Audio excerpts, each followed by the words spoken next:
بسم اللہ الرحمن الرحیم۔ کچھ دن پہلے جہلم کے علاقہ پنڈ دادن خاں میں 8 سالہ بچی کے ساتھ زیادتی کا ایک واقعہ ایک سکول میں پیش آیا۔ اس پر FIR بھی کاٹی گئی اور ملزم بھی گرفتار ہو گیا، اور یہ خبر مختلف چینلز اور اخباروں میں سامنے آئی، لیکن اس واقعے پر اب تک مرزے نے کوئی ویڈیو نہیں بنائی۔ عام طور پر مرزے کا بہانہ ہوتا ہے کہ میں صرف اتوار کو ویڈیو بنواتا ہوں، تو اتوار بھی گزر گیا لیکن ویڈیو سامنے نہیں آئی۔ اگر اسی طرح کا واقعہ اسی پنڈ دادن خاں کے کسی چھوٹے سے مدرسے میں پیش آتا تو مرزے نے اس کو خوب اچھالنا تھا، اور اتوار والے دن اس کو کرنٹ افیئر بنا کر اس نے پورے گھنٹے کی ویڈیو بنانی تھی۔ لیکن اب چونکہ یہ واقعہ مرزے کے علاقے کے ایک سکول کا تھا، اس لیے مرزے نے اس پر مکمل خاموشی اختیار کی، جبکہ کچھ عرصہ پہلے جہلم کے ہی کسی علاقے میں کسی مدرسے کے اندر اس طرح کا واقعہ پیش آیا تھا، تو مرزے نے اہتمام کے ساتھ اس کا تذکرہ کیا اور اس کو اچھالا۔ اب پچھلے ویک ہمارے جہلم میں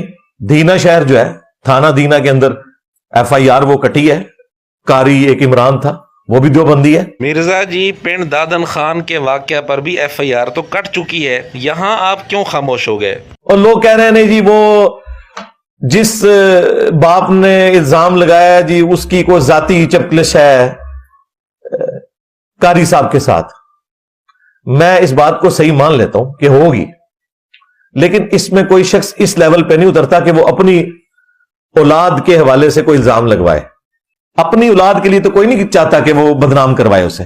جی مرزا جی، پنڈ دادن خان واقعہ پر بھی جو FIR کٹی ہے وہ بچی کے والد نے ہی کٹوائی ہے، تو یہاں بھی آپ کو اسی طرح کا بیان دینا چاہیے۔ میری DPO جہلم سے جب بات ہوئی تو وہ کہہ رہے ہیں وہ اندر ہے، ہمارا کام تو تھا پکڑنا، اب سزا دینا تو عدالتوں کا کام ہے۔ تو پھر میں نے ان کو کہا کہ یہ آپ چپ کر کے جو سائیڈ پہ ہو جاتے ہیں یہ کہہ کے کہ سزا دینا عدالتوں کا کام ہے، آپ شواہد مضبوط اکٹھے کریں۔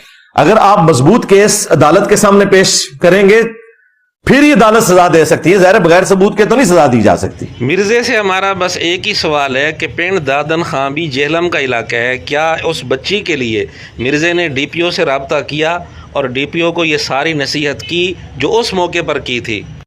تو مجھے اب خود شرمندگی ہو رہی ہے کہ پچھلے ویک میں نے تاندلیاں والا واقعہ ڈسکس کیا اور آج مجھے اپنے جہلم کا واقعہ ڈسکس کرنا پڑ رہا ہے، اور یہ بھی میں نے صرف اس لیے کیا کہ چونکہ وہ جہلم شہر کا نام آ رہا تھا تو میں نے کہا کہ میں اگر اس پہ نہیں بولوں گا تو لوگ کہیں گے جی دیکھیں اپنے شہر کی جب باری آئی ہے تو یہ خاموش ہو گیا۔ اللہ کے فضل سے ہم خاموش نہیں ہوئے۔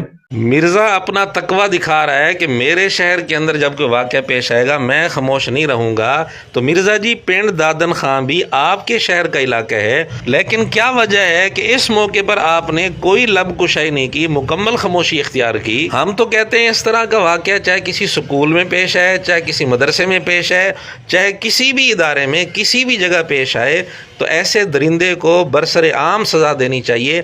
لیکن یہ کیسی منافقت ہے کہ اپنے ہی علاقے میں اگر کسی مدرسے میں واقعہ پیش آ جائے تو مرزا اس کو بار بار اچھالے اور یہ کہے کہ جی ہم تو خاموش نہیں رہ سکتے، لیکن مرزے کے ہی علاقے میں اگر کسی سکول کے اندر واقعہ پیش آئے تو مرزا 1 منٹ بھی اس پر گفتگو نہ کرے، مکمل خاموشی اختیار کرے۔